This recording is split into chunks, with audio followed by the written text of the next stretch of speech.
Good afternoon friends, welcome to web સંકુલ.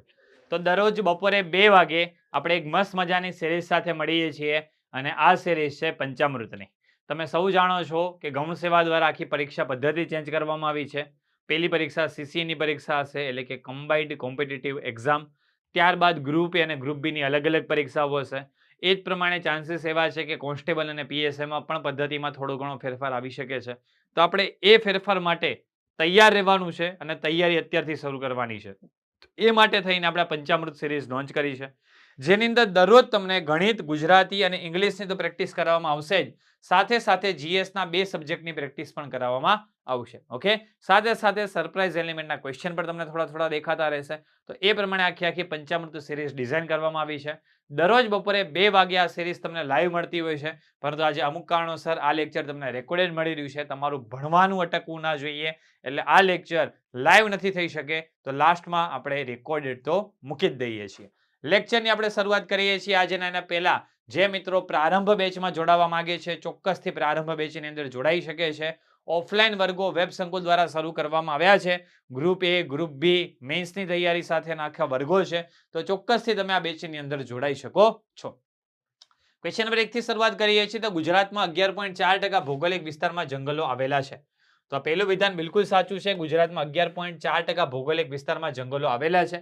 બીજા વિધાનની વાત કરીએ તો 5મી જૂન પૃથ્વી દિવસ તરીકે, તો 5મી જૂન એ પૃથ્વી દિવસ તરીકે નહીં, પરંતુ તમે સૌ પરિચિત છો, 5મી જૂન આવશે જ. 5મી જૂન એ પર્યાવરણ દિવસ તરીકે ઉજવવામાં આવે છે. 5મી જૂન કયા દિવસ તરીકે? પર્યાવરણ દિવસ તરીકે 5મી જૂનને ઉજવવામાં આવે છે. તો બીજા વિધાનમાં ભૂલ રહેલી છે. પહેલું વિધાન બિલકુલ સાચું છે, તો આનો જવાબ થશે માત્ર એક વિધાન એ સાચું વિધાન છે. ઓકે, સાચા વિધાન જણાવવાના હતા, તો માત્ર એક વિધાન સાચું વિધાન છે. ઓકે, ચલો. તો ગુજરાતમાં 11.4% ભૌગોલિક વિસ્તારમાં જંગલો આવેલા છે. 5મી જૂનના રોજ પર્યાવરણ દિવસ મનાવવામાં આવે છે. આગળ વધીએ છીએ. ચંદ્રવદન મહેતા, કાકા સાહેબ કાલેલકર, નંદશંકર મહેતા અને કમા મુનશી. ઓકે, તો કાકા સાહેબ કાલેલકરની સૌથી પહેલા વાત કરીએ તો ઓતરાતી દિવાલો. જો કાકા સાહેબ કાલેલકર વિશે હું તમારી જોડે થોડી ચર્ચા કરું, જે પરીક્ષા લક્ષી છે, પરીક્ષામાં પૂછાઈ શકે એ પ્રકારની છે. જીસીઆરટીમાં જે ડેટા આપ્યો છે એ આધારે ચર્ચા કરું છું. કાકા સાહેબ કાલેલકર, કાકા સાહેબ કાલેલકર. ઓકે, કાકા સાહેબ કાલેલકરની વાત કરીએ તો તેમની મૂળ અટક શું હતી? રાજાધ્યક્ષ એમની મૂળ અટક હતી. ઓકે, એમનું મૂળ નામ શું હતું? તો દત્તાત્રેય બાલકૃષ્ણ કાલેલકર એમનું મૂળ નામ હતું. તેમના જન્મની વાત કરીએ તો તેમનો જન્મ સતારા ખાતે થયેલો છે. સતારા ખાતે તેમનો જન્મ થયેલો છે. ગાંધીજીએ છે ને, ગાંધીજીએ એમને સવાયા ગુજરાતી તરીકે સંબોધ્યા છે.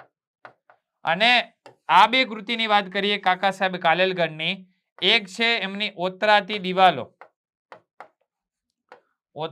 દિવાલો અને બીજી છે સ્મરણ યાત્રા. તો સ્મરણ યાત્રામાં એમના જે બાળપણના પ્રસંગો છે એને દર્શાવવામાં આવ્યા છે, અને ઓતરાતી દિવાલોમાં તેમના જેલ જીવનના પ્રસંગોનું વર્ણન કરવામાં આવેલું છે. જેલ જીવનના પ્રસંગોનું વર્ણન કરવામાં આવેલું છે. તો કાકા સાહેબ કાલેલકર વિશે આટલી બાબતો યાદ રાખવાની થાય છે. કાકા સાહેબ કાલેલકરની મૂળ અટક રાજાધ્યક્ષ છે. તેમનું મૂળ નામ દત્તાત્રેય બાલકૃષ્ણ કાલેલકર છે.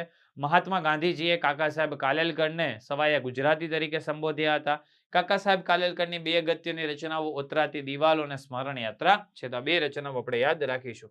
તો એક તો એ થઈ ગયું. પછી નંદશંકર મહેતાની વાત કરીએ તો કર્ણ ઘેલો તેમની કૃતિ છે. પછી કમા મુનશી અને ચંદ્રવદન મહેતા. કદાચ આ નથી આવડી રહ્યું તો વાંધો નહીં, ખાલી 2 ઓપ્શનના આધારે જવાબ આપી શકાય છે કે નહીં ચેક કરીએ. તો 2 સાથે સી જોવાનું છે. તો જો 2 સાથે સી અને 3 સાથે બી, તો જો બધું ચેક કરવાની પણ જરૂર ના પડી. તેમ છતાં ચેક કરવું હોય તો કમા મુનશી એટલે કાકાની શીશી આવશે, અને ચંદ્રવદન મહેતા તો આગગાડી આવશે. તો તમારો જવાબ શું થાય છે? Option D is the right answer થાય છે. તો ઘણીવાર માત્ર એક જોડકાથી પણ તમે આખું જોડકું જોડી શકતા હો છો. ઓકે, અને ઘણીવાર 4 જોડકા જોડો ત્યારે તમને જવાબ મળતો હોય. ચલો આગળ વધીએ છીએ આપણે. ચંદ્રવદન મહેતા તો આગગાડી, કાકા સાહેબ કાલેલકર તો ઓતરાતી દિવાલો, નંદશંકર મહેતા તો કર્ણ ઘેલો અને કમા મુનશી તો કાકાની શીશી થશે. આગળ વધીએ છીએ. સિંધુ ખીણની સંસ્કૃતિ બાબતે કયા વિધાન સાચા છે? લોકોની લખવાની પદ્ધતિ અને લિપિના કારણે. હવે જો સિંધુ ખીણની સંસ્કૃતિની વાત કરીએ ને, તો સિંધુ ખીણની સંસ્કૃતિમાં થોડી હું તમારી જોડે ચર્ચા કરું તો સિંધુ ખીણની સંસ્કૃતિની જે લિપિ હતી, ઓકે, સિંધુ ખીણની સંસ્કૃતિ, સિંધુ ખીણની સંસ્કૃતિ, તો આ સિંધુ ખીણની સંસ્કૃતિની જે લિપિ હતી એ લિપિ કેવી હતી? ચિત્રાત્મક લિપિ હતી, ચિત્રાત્મક લિપિ હતી, જેને હજી સુધી ઉકેલી શકાય નથી, હજી સુધી ઉકેલી શકાય નથી, ઓકે. અને કઈ રીતે લખાતી હતી? તો આમ સર્પાકાર સ્વરૂપે આ લિપિ લખવામાં આવતી હતી, ઓકે. તો હજી સુધી આ લિપિ ઉકેલી શકાય નથી. તો આ બાબત તો બિલકુલ અસત્ય છે કે લોકોની લખવાની પદ્ધતિ અને લિપિના કારણે ઇતિહાસની માહિતી, જો સિંધુ ખીણની સંસ્કૃતિની લિપિ ઉકેલી જ નથી શકાય તો તેના ઉપરથી ઇતિહાસની માહિતી કેવી રીતે મળશે? એટલે પહેલું વિધાન બિલકુલ અસત્ય છે. બીજું વિધાન સાચું છે અને ત્રીજું વિધાન પણ સાચું છે. તો ક્વેશ્ચન નંબર 3 માં શું થશે? બીજું અને ત્રીજું બે વિધાન સાચા છે. ખેતીમાં પાળેલા પ્રાણીનો ઉપયોગ થતો હતો અને મકાનો પાકી ઈંટમાંથી બનેલા હતા. આ બાબત બિલકુલ સત્ય છે. તો 2 અને 3 સાચો જવાબ થાય છે. ક્વેશ્ચન નંબર 4 જોઈએ. સાચા વિધાન ચકાસો. ફાહિયાન ઈસવીસન 399 ના સમયગાળામાં ભારત આવેલો હતો. તો બાબત સાચો છે. તેણે વલ્લભી વિદ્યાપીઠની વિગતો જણાવેલ છે. તો વલ્લભી વિદ્યાપીઠની વિગતો જણાવેલ છે, એમાં થોડો ડાઉટ કહી શકાય. અને કોઈ સ્ટેટમેન્ટ નંબર 3 જોઈએ આપણે, તો સ્ટેટમેન્ટ નંબર 3 શું છે? તો કે ફાહિયાને તેણે મથુરા પાટલીપુત્રનું વર્ણન કરેલ છે અને તેમાં પહેરવેશ, આભૂષણો વગેરેની વિગતો આપવામાં આવેલી છે. તો પહેલું ને ત્રીજું બે વિધાન સાચા છે બિલકુલ. બીજા વિધાનમાં ભૂલ છે, તો આનો જવાબ થશે 1 અને 3 is the right answer, okay. બીજા વિધાનમાં ભૂલ છે તો જુઓ, બીજું વિધાન ખોટું, બીજું વિધાન ખોટું, આપેલ તમામ પણ ખોટા. તો એલિમિનેશન મેથડથી તમને જવાબ મળી ગયો, ઓકે. ચલો આગળ વધીએ છીએ. જોડકા જોડવાના છે. કુતુબુદ્દીન એબક, અલાઉદ્દીન ખિલજી, ફિરોઝ શાહ અને બાબર શાહ, ઓકે. સીરી દુર્ગ, કુતુબ મિનાર, દક્ષિણ દરવાજા અને ખિડકી મસ્જિદ. કયું બાંધકામ કોના દ્વારા કરવામાં આવેલું છે તમારે જણાવવાનું છે. તો કુતુબુદ્દીન એબકથી આપણે સૌ પરિચિત છીએ. કુતુબ મિનાર આવે તો એક સાથે બી જોવાનો છે. તો એક સાથે બી આ રહ્યો, તમને તમારો જવાબ મળી ગયો. બીજું કશું કરવાની જરૂર ના રહે. કુતુબુદ્દીન એબક તો કુતુબ મિનાર થવો જોઈએ અને તમને તમારો જવાબ મળી ગયો, ઓકે. ચલો આગળ વાત કરીએ છીએ. તો કુતુબુદ્દીન એબક તો કુતુબ મિનાર, અલાઉદ્દીન ખિલજી તો સીરી દુર્ગ, ફિરોઝ શાહ તો ખિડકી મસ્જિદ અને બાબરક શાહ તો દક્ષિણ દરવાજા થશે. આગળ વધીએ છીએ. ગોવર્ધનરામ ત્રિપાઠી, બાલાશંકર કંથારિયા, નરસિંહરાવ દ્વિવેટિયા અને રમણભાઈ નીલકંઠ. હવે થોડી ઘણી આમના વિશે વાત કરીએ આપણે. રમણભાઈ નીલકંઠ અને મકરંદ વિજયશંકર દવે. શું કન્ફ્યુઝન પોઈન્ટ છે એમાં યાદ રાખો. તો રમણભાઈ નીલકંઠ, રમણભાઈ નીલકંઠ તેઓ કયા ઉપનામે જાણીતા છે? તો તેઓ મકરંદ ઉપનામે જાણીતા છે. મકરંદ ઉપનામે જાણીતા છે, ઓકે. અને મકરંદ વિજયશંકર દવે, મકરંદ વિજયશંકર દવે એ કયા ઉપનામે જાણીતા છે? તો એ જાણીતા છે સાંઈ ઉપનામે. આ કન્ફ્યુઝન થઈ શકે છે કે મકરંદ ઉપનામે કોણ જાણીતા છે ને મકરંદ કયા ઉપનામે જાણીતા છે. આ મિક્સ વાળો પોઈન્ટ કહી શકાય, ઓકે. તો રમણભાઈ નીલકંઠ એ મકરંદ તરીકે જાણીતા છે, જ્યારે મકરંદ વિજયશંકર દવે એ સાંઈ ઉપનામે જાણીતા છે. આ કન્ફ્યુઝન પોઈન્ટ આપણે યાદ રાખીશું, ઓકે. ચલો હવે અહીંયા વાત કરીએ છીએ રમણભાઈ નીલકંઠ વિશે. તેમની કઈ રચના છે? બાલાશંકર કંથારિયા જેઓ મસ્ત કવિ તરીકે જાણીતા છે. બાલાશંકર કંથારિયા શેના તરીકે જાણીતા છે? મસ્ત કવિ તરીકે જાણીતા છે. ચલો તો આ રચનાઓ કયા સાહિત્યકારની છે તમારે જણાવવાનું છે. તો ગોવર્ધનરામ ત્રિપાઠીની વાત કરીએ તો સ્નેહ મુદ્રા તેમની રચના આવશે. સ્નેહ મુદ્રા તેમની રચના છે. તો એક સાથે સી, તો જો આ રહ્યો જવાબ, તમને તમારો આન્સર મળી ગયો. બીજું કશું કરવાની જરૂર ના રહી. એક સાથે સી કરો એટલે તમને તમારો જવાબ મળી ગયો. ચલો ગોવર્ધનરામ ત્રિપાઠી તો સ્નેહ મુદ્રા, બાલાશંકર કંથારિયા તો કાંત કવિ, નરસિંહરાવ દિવેટિયા તો કુસુમમાળા અને રમણભાઈ નીલકંઠ તો રાયનો પર્વત આવશે, ઓકે. ચલો આગળ વધીએ છીએ. વિલિયમ બેન્ટિક દ્વારા નીચેના પૈકી કયા સુધારા કરાયા હતા? સતી પ્રથા પર પ્રતિબંધ. આઈ થિંક તો આ બધા પરિચિત હશે. સતી પ્રથા પર પ્રતિબંધ છે ને વિલિયમ બેન્ટિકના સમયગાળામાં જ આવ્યું હતું. અફીણની ખેતીના ઉત્પાદન પર વસૂલાત, એ પણ થયું હતું. અને કંપનીના સ્થાયી ખર્ચમાં વધારો. તો આવું કોઈ પણ બાબત વિલિયમ બેન્ટિકના સમયગાળામાં નહોતો. આ પેલી બે બાબત વિલિયમ બેન્ટિકમાં હતી, ત્રીજી બાબત આવશે નહીં. તો ત્રીજું વિધાન ખોટું, ત્રીજું ખોટું, ત્રીજું ખોટું. તો તમારો જવાબ એલિમિનેશન મેથડથી આવી ગયો. 1 અને 2 એ બિલકુલ સાચો જવાબ છે, ઓકે. ચલો આગળ વધીએ છીએ. વિલિયમ બેન્ટિક દ્વારા કરાયેલા સુધારા. તો સતી પ્રથા ઉપર પ્રતિબંધ, અફીણની ખેતી ઉત્પાદન પર કર વસૂલાત અને કંપનીના સ્થાયી ખર્ચમાં વધારો નતો થયો. સ્થાયી ખર્ચમાં શું થયો હતો? ઘટાડો થયો હતો. કંપનીના સ્થાયી ખર્ચમાં વધારો નહીં, કંપનીના સ્થાયી ખર્ચમાં ઘટાડો થયો હતો. ઘટાડો થયો હતો, ઓકે. ચલો ભારતના બંધારણમાં રાજ્યની વ્યાખ્યામાં શેનો સમાવેશ થાય છે? ભારત સરકાર અને સંસદ, રાજ્ય સરકાર ને વિધાનમંડળ, ભારતના રાજ્ય સરકારના નિયંત્રણ હેઠળના તમામ સ્થાનિક કે બીજા સત્તામંડળો અને ભાગીદારી પેઢીઓ. રાજ્ય હોય તો રાજ્યની વ્યાખ્યામાં શેનો સમાવેશ થાય એ તમારે જણાવવાનું છે. રાજ્ય એટલે શું એ તમારે જણાવવાનું છે. તો જુઓ, ભારત સરકાર સંસદનો સમાવેશ થાય, રાજ્ય સરકાર અને વિધાનમંડળનો પણ સમાવેશ થાય, ભારત રાજ્ય સરકારના નિયંત્રણ હેઠળના તમામ સ્થાનિક કે બીજા સત્તા મંડળોનો પણ સમાવેશ થાય છે. તો 1, 2 અને 3 આ ત્રણ બાબતોનો સમાવેશ થાય છે. ઓકે, ત્રણ બાબતોનો આ અંદર સમાવેશ થતો જોવા મળે છે. ક્વેશ્ચન નંબર 9 જોઈએ છીએ. ઉપરાષ્ટ્રપતિ માટે કયા વિધાન સાચા છે? તો ઉપરાષ્ટ્રપતિ, જો એક વાત કરીએ ઉપરાષ્ટ્રપતિ વિશે થોડી ચર્ચા કરી લઈએ. ઉપરાષ્ટ્રપતિ વિશે પરીક્ષામાં પૂછાઈ શકે એવા ફેક્ચ્યુઅલ ડેટા જોઈએ આપણે. તો ઉપરાષ્ટ્રપતિ તો ઉપરાષ્ટ્રપતિ મિનિમમ એજ કેટલી જોઈએ ઉપરાષ્ટ્રપતિ બનવા માટે? તો ઉપરાષ્ટ્રપતિ બનવા માટે મિનિમમ એજ જોઈએ 35. સેના સભ્ય હોવા માટે લાયક હોવા જોઈએ? તો રાજ્યસભાના સભ્ય બનવા માટે લાયક હોવા જોઈએ. ઉપરાષ્ટ્રપતિ શું હોય છે? તો રાજ્યસભાના સભાપતિ હોય છે. હોદ્દાની રૂએ શું હોય છે? રાજ્યસભાના સભાપતિ હોય છે. કયા અનુચ્છેદનો ઉપયોગ કરીને? તો અનુચ્છેદ નંબર 64 નો ઉપયોગ કરીને. વર્તમાન ઉપરાષ્ટ્રપતિ કોણ છે? તો વર્તમાન ઉપરાષ્ટ્રપતિ Venkaiah Naidu. Sorry. Okay, yes, એ વર્તમાન ઉપરાષ્ટ્રપતિ થશે. ઓકે, તો આટલી બાબત આપણે યાદ રાખવાની છે. જગદીપ ધનખડ એ વર્તમાન ઉપરાષ્ટ્રપતિ છે. વેંકૈયા નાયડુ આમની પહેલા હતા. વર્તમાન ઉપરાષ્ટ્રપતિ શ્રી જગદીપ ધનખડ એ વર્તમાન ઉપરાષ્ટ્રપતિ છે. તો આટલી બાબત યાદ રાખીશું. હવે ઉપરાષ્ટ્રપતિ રાજીનામું કોને આપે? તો ઉપરાષ્ટ્રપતિ રાજીનામું રાષ્ટ્રપતિને આપે. ઉપરાષ્ટ્રપતિ છે હોદ્દાની રૂએ રાજ્યસભાના સભાપતિ, પણ રાજીનામાની વાત આવે ને તો એ રાષ્ટ્રપતિને આપે. તો આ કન્ફ્યુઝન પોઈન્ટ તમારે સમજવાનો છે. તો તે પોતાના હોદ્દાનું રાજીનામું રાજ્યસભાના ઉપસભાપતિને આપશે તો બિલકુલ ખોટું છે. ઉપરાષ્ટ્રપતિ રાષ્ટ્રપતિને રાજીનામું આપે એટલે બીજું વિધાન ખોટું છે. તો જો બીજું ખોટું અને આપેલ તમામ પણ ખોટા. તો તમારો જવાબ શું થયો? 1 અને 3 એ બિલકુલ સાચો જવાબ થાય છે. ઓકે, ચલો આગળ વધીએ છીએ નેક્સ્ટ ક્વેશ્ચન તરફ. એટર્ની જનરલ વિશે કયા વિધાન સાચા છે? હવે એટર્ની જનરલ વિશે થોડી વાત કરી લઉં તમારી જોડે. એટર્ની જનરલ, એડવોકેટ જનરલ આવા હોદ્દા પરીક્ષામાં પૂછાઈ શકતા હોય છે. તો બંને હોદ્દાની તમારી જોડે ચર્ચા કરી લઉં. પહેલો હોદ્દો આવશે એટર્ની જનરલ. પહેલો હોદ્દો કયો આવશે? Attorney general. તો અનુચ્છેદ નંબર 76 માં એટર્ની જનરલના પદનો ઉલ્લેખ કરવામાં આવ્યો છે. એટલે એટર્ની જનરલ કેવું પદ છે? તો એટર્ની જનરલ એ બંધારણીય પદ છે. પહેલી બાબત તો ક્લિયર થઈ ગઈ. પછી એટર્ની જનરલની વાત કરીએ તો વર્તમાન એટર્ની જનરલ કોણ છે?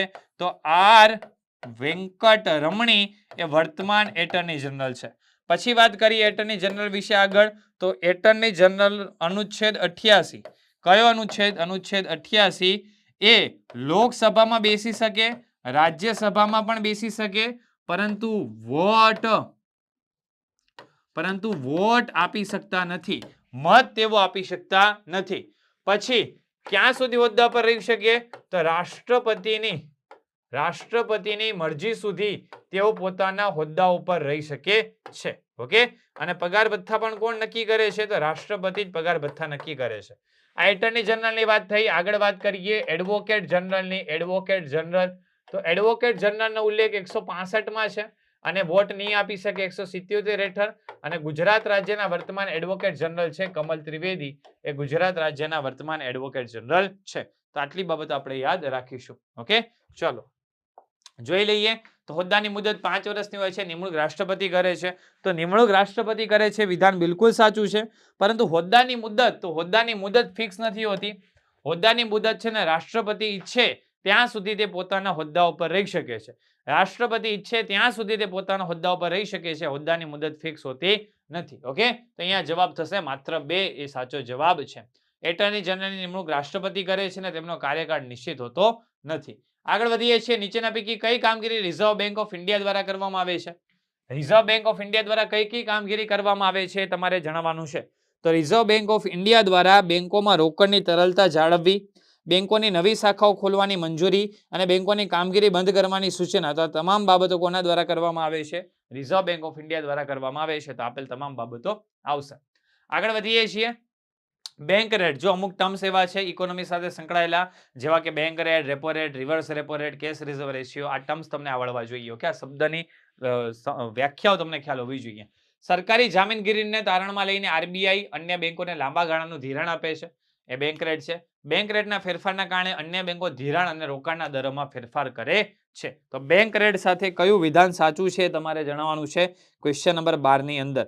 તો માત્ર બીજું વિધાન સાચું આવશે. બેંક રેટના ફેરફારના કારણે અન્ય બેંકો ધિરાણ અને રોકાણના દરોમાં ફેરફાર કરે છે. ઓકે, ચલો આગળ વધીએ છીએ નેક્સ્ટ ક્વેશ્ચન તરફ. બીજું વિધાન સાચું આવશે. ક્વેશ્ચન નંબર 13 જોઈએ છીએ આપણે. તો હિન્દી ભાષાનો ઉદ્ભવ 1600ની અપભ્રંશમાંથી થયેલું છે અને તે સમયનું હિન્દીમાં લખાયેલા ઘણા સાહિત્ય ઉપલબ્ધ છે. ઓકે, હિન્દી ભાષા સાથે સંકળાયેલું છે સ્ટેટમેન્ટ નંબર 13. તો હિન્દી ભાષાનો ઉદ્ભવ 1600ની અપભ્રંશમાંથી થયેલું છે અને આ સમયનું હિન્દી ભાષામાં લખાયેલું કોઈ પ્રકારનું સાહિત્ય ઉપલબ્ધ થયું નથી. ક્લિયર છે? તે બાબત યાદ રાખીશું. ઉપલબ્ધ છે ની જગ્યાએ શું આવશે? ઉપલબ્ધ નથી. ઉપલબ્ધ નથી તો વિધાન સાચું થાય, બાકી વિધાન ખોટું છે. પહેલું વિધાન સાચું છે તો અહીંયા જવાબ થશે માત્ર 1. માત્ર 1 એ સાચો જવાબ થાય છે. ઓકે, ચલો આગળ વધીએ છીએ. સાચા વિધાન ચકાસો. ખજુરાહોના કલાકારોએ કલામાં નવીનતા લાવવા ધાતુ શિલ્પો બનાવ્યા. 10મી સદીથી દક્ષિણ ભારતમાં ધાતુ શિલ્પ કલાનો ઘણો વિકાસ થયેલો જોવા મળે છે. ઓકે, ચલો ક્વેશ્ચન નંબર 14 નો તમારે આન્સર આપવાનો છે. શું આન્સર થવો જોઈએ? તો ખજુરાહોના કલાકારોને કલામાં નવીનતા લાવવા માટે ધાતુ શિલ્પો નથી બનાવેલા, તે માટી ઉપર કંડારાયેલા છે. ખજુરાના શિલ્પો મંદિરને એની દિવાલો પર કોતરાયેલા છે, એટલે ધાતુ શિલ્પો આવે નહીં. ઓકે, તો બીજું વિધાન માત્ર સાચું થશે. ચલો આગળ વધીએ છીએ. હવેલી સંગીતનું સ્થાન ગુજરાતની સંગતમાં મોખરે મૂકી શકાય. વિઠ્ઠલદાસ બાપોદર આ સંગીત શૈલીનો વિકાસ કરવાનો શ્રેય એમને જાય છે. ક્વેશ્ચન નંબર 15 કયા વિધાન સાચા છે તમારે જણાવવાનું છે. તો હવેલી સંગીતનું સ્થાન ગુજરાતની સંગતમાં મોખરે મૂકી શકાય, વિધાન બિલકુલ સાચું છે. અને વિઠ્ઠલદાસ બાપોદર સંગીતની આ શૈલીનો એકદમ વરેલા છે અને સર્વશ્રેષ્ઠ સ્થાન ધરાવે છે એવું પણ કહી શકાય. ચલો તો બંને વિધાન સાચા છે. ક્વેશ્ચન નંબર 16 જોઈએ છીએ આપણે. રણજીતરામ સુવર્ણચંદ્રક ગુજરાતી સાહિત્યનો નોબેલ પુરસ્કાર માનવામાં આવે છે. તો બાબત બિલકુલ સાચી છે. ગુજરાતી સાહિત્ય ક્ષેત્રે અપાતો સર્વોચ્ચ પુરસ્કાર હોય તો રણજીતરામ સુવર્ણચંદ્રક છે, જે ગુજરાતી સાહિત્યનો સર્વશ્રેષ્ઠ એવોર્ડ ગણવામાં આવે છે. આ પુરસ્કાર ગુજરાત સાહિત્ય પરિષદ અમદાવાદ દ્વારા, તો વિધાન બિલકુલ ખોટું છે. આ પુરસ્કાર ગુજરાત સાહિત્ય પરિષદ ને ગુજરાત સાહિત્ય અકાદમી, કોના દ્વારા? ગુજરાત સાહિત્ય અકાદમી. ગુજરાત સાહિત્ય અકાદમી, અને અકાદમી ક્યાં આવેલી છે? ગાંધીનગર ખાતે આવેલી છે. તો ગુજરાત સાહિત્ય અકાદમી ગાંધીનગર વડે આ પુરસ્કાર આપવામાં આવે છે. ઓકે, તો માત્ર એક વિધાન સાચું થશે. આગળ વધીએ છીએ. ગોફ ગૂંથણમાં એક હાથમાં દોરીનો છેડો અને બીજા હાથમાં દાંડીઓ પકડીને નૃત્ય કરવામાં આવે છે. ધમાલ નૃત્યમાં પહેલા ધાબુ ભરતી વખતે ચુનાવ. હવે આ તો કયું નૃત્ય છે? ટિપ્પણી નૃત્ય છે. ઓકે, આ ધમાલ નૃત્યમાં ના આવે, સિમ્પલ બાબત છે. 17માનો જે સ્ટેટમેન્ટ છે એ ટિપ્પણી નૃત્ય સાથે સંકળાયેલું છે. તો પહેલું વિધાન બિલકુલ સાચું છે અને બીજું વિધાન જે છે એ ટિપ્પણી નૃત્યની લાક્ષણિકતા દર્શાવે છે, ધમાલ નૃત્યની લાક્ષણિકતા દર્શાવતા નથી. ઓકે, ચલો આગળ વધીએ છીએ. મોહિની અટ્ટમ, કુચીપુડી, કથક અને ભરતનાટ્યમ શાસ્ત્રીય નૃત્ય કેટલા છે? તો શાસ્ત્રીય નૃત્ય 8 છે. શાસ્ત્રીય નૃત્ય 8 છે. એમાંનું મોહિની અટ્ટમ કેરળ સાથે, કુચીપુડી આંધ્રપ્રદેશ સાથે, કથક ઉત્તર અને પશ્ચિમ ભારત સાથે, ભરતનાટ્યમ તમિલનાડુ સાથે. 4 આયા થયા. 4 આના સિવાયના કયા છે? તો એક કથકલી છે. ઓકે, કથકલી પણ કેરળ સાથે આવશે, યાદ રાખીશું. કથકલી પણ કેરળ સાથે આવશે. આની સિવાય ઓડિસી, સત્રિયા અને મણિપુરી. ઓકે, આની સિવાય કયા કયા છે? ઓડિસી જે ઓડિશા સાથે સંકળાયેલું છે, પછી મણિપુરી જે મણિપુર સાથે સંકળાયેલું છે, અને પછી સત્રિયા જે આસામ સાથે સંકળાયેલું છે. તો ટોટલ શાસ્ત્રીય નૃત્ય કેટલા છે? તો ટોટલ શાસ્ત્રીય નૃત્ય 8 છે. 8 શાસ્ત્રીય નૃત્ય આપણે યાદ રાખીશું. ઓકે, ચલો આગળ વધીએ છીએ આપણે. મોહિની અટ્ટમ તો કેરલા, કુચીપુડી તો આંધ્રપ્રદેશ, કથક તો ઉત્તર અને પશ્ચિમ ભારત, અને ભરતનાટ્યમ તો તમિલનાડુ. કબીર, મીરાબાઈ, તુકારામ અને ચંડીદાસ કોણ કયા રાજ્ય સાથે સંકળાયેલા છે? કશું ના આવડે તો આટલું તો ખબર જ હોય કે મીરાબાઈ રાજસ્થાન સાથે આવે, તો 2 સાથે એ આવવો જોઈએ. તો 2 સાથે અહીંયા છે, 2 સાથે અહીંયા છે. હવે એક સાથે બી, કબીર બિઝનેસ ઓટોમેટિકલી થઈ ગયું, એક સાથે બી થઈ ગયું. હવે 3 અને 4 રહ્યા, તો તુકારામ એ મહારાષ્ટ્ર સાથે આવશે, સિમ્પલ છે. તુકારામ એ મહારાષ્ટ્ર સાથે આવશે, અને પછી ચંડીદાસ એ બંગાળ સાથે આવશે. તો ડી અને સી. ઓકે, તો ડી અને સી આ સાચો જવાબ થઈ ગયો તમારો ક્વેશ્ચન નંબર 19 માં. ચલો આગળ વધીએ છીએ. બાળ ગંગાધર તિલક, બિપિનચંદ્ર પાલ, લાલા લજપતરાય અને ગોપાલકૃષ્ણ ગોખલે શેની રચના અથવા તો કઈ પત્રિકા કોના દ્વારા બહાર પાડવામાં આવતી હતી? તો બાળ ગંગાધર તિલક દ્વારા કેસરી કરીને પત્રિકા આવતી હતી, બાળ ગંગાધર તિલક દ્વારા. તો એક સાથે બી, તો એક સાથે બી, તો તમને તમારો જવાબ મળી ગયો, બીજું કશું જોવાની રહ્યું નહીં. ઓકે, બાળ ગંગાધર તિલક તો કેસરી, બિપિનચંદ્ર પાલ તો પરિદર્શક, લાલા લજપતરાય તો વંદે માતરમ અને ગોપાલકૃષ્ણ ગોખલે તો ક્વાર્ટરલી. આગળ વધીએ છીએ. ઓરિસ્સા, ગુજરાત, આસામ અને રાજસ્થાન, ઉત્તર પ્રદેશ જણાવવાનું છે. હવે ગરબા આવે તો સિમ્પલ છે, આવે ગરબા આવે તો ગુજરાત આવે, આટલું તો ખ્યાલ છે. ઓકે, તો ગુજરાત સાથે ગરબા, બે સાથે ડી, બે સાથે ડી અહીંયા છે, બે સાથે ડી અહીંયા છે. અને અહીંયા ઓરિસ્સા તો મયુરભંજ. ઓકે, તો આ ઓડિશા હમણાં ચર્ચામાં રહી હતી, કાઈ ચટણી ચર્ચામાં રહી હતી. કઈ ચટણી? કાઈ ચટણી, જે કીડીઓમાંથી બનાવવામાં આવે છે, કાઈ ચટણી, એ ચર્ચામાં રહી હતી. આસામ અને રાજસ્થાન, ઉત્તર પ્રદેશ બચ્યું. ઓકે, તો આસામ સાથે શું આવે?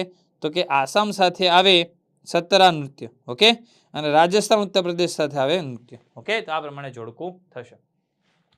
ચલો આગળ વધીએ છીએ. ભીંત ચિત્રો, પટ્ટચિત્રો, પીછવાઈ અને પોથી ચિત્રો કયા સ્થળ સાથે કયું સંકળાયેલું છે એ તમારે જણાવવાનું છે. ચલો વિચારીને ફટાફટ જોવો. તો વાત કરીએ છીએ આપણે ભીંત ચિત્રો, તો અજંતા સાથે આવશે. પટ્ટચિત્રો તો બંગાળ વિહાર સાથે આવશે. પટ્ટચિત્રો બંગાળ વિહાર સાથે, ભીંત ચિત્રો શેના સાથે આવશે? અજંતા સાથે આવશે. તો એક સાથે સી આવવો જોઈએ, તો એક સાથે સી, એક સાથે સી, એક સાથે સી, એક સાથે સી, બધામાં સી છે. પછી પટ્ટચિત્રો તો બંગાળ વિહાર, બે સાથે બી આવવો જોઈએ, તો બે સાથે બી આવી રહ્યો, તો આ તમારો જવાબ થઈ ગયો. પીછવાઈ આવે તો રાજસ્થાન અને પોથી ચિત્ર આવે તો ઉપખંડનો ઉત્તરનો ભાગ થશે. ચલો આગળ વધીએ છીએ આપણે. ₹10,000ના 3 વર્ષના 10% અને સાદા વ્યાજ અને ચક્રવૃદ્ધિ વ્યાજનો તફાવત કેટલા રૂપિયા થાય? પી બરાબર કેટલા છે? તો પી બરાબર છે ₹10,000. આર બરાબર કેટલા છે? તો આર બરાબર છે 10%.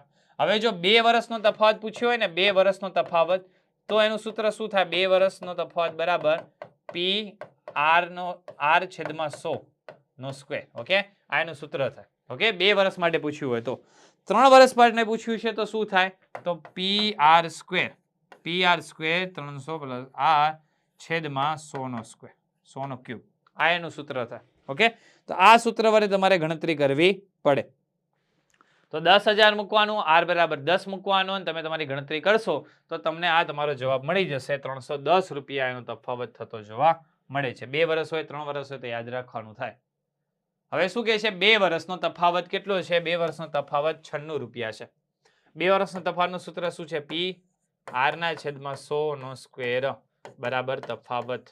અહીંયા તફાવતનું તફાવત લખો, પી નું પી લખો, આર ને આર કરીને જ મૂકો, છેદમાં 100 ગુણ્યા 100 કરો. તફાવત એટલે 96 ગુણ્યા 100 ગુણ્યા 100 છેદમાં પી કેટલા છે? 15,000. તો 3 0 ગયા, 3 0 ગયા, 5 તેરી 15 થયા. ઓકે, તો 5 દુ 10 થયા, અને અહીંયા 3 વડે ભાગો તમે, એટલે કંઈક તમારો જવાબ થવો જોઈએ. ઓકે, 3 વડે ભાગશો એટલે તમને તમારો જવાબ મળી જશે. ઓકે, તો આર બરાબર તમને કંઈક 8% મળવું જોઈએ. ઓકે, આરનો સ્ક્વેર તમને 8%, 64 એટલે 8% જેવું સમથિંગ મળશે. ઓકે, ચલો તો યાદ રાખીએ છીએ 96 ગુણ્યા 100 ગુણ્યા 100 છેદમાં 1500 છે, તો આર સ્ક્વેર બરાબર કેટલા મળે છે? 64 મળે છે. The mangoes of Valsad are sweeter than. Okay, કઈ ડિગ્રીનું વાક્ય છે? ચલો કમેન્ટ કરો ફટાફટ. સુપરલેટિવ ડિગ્રી છે, કમ્પેરેટિવ ડિગ્રી છે કે પોઝિટિવ ડિગ્રી છે?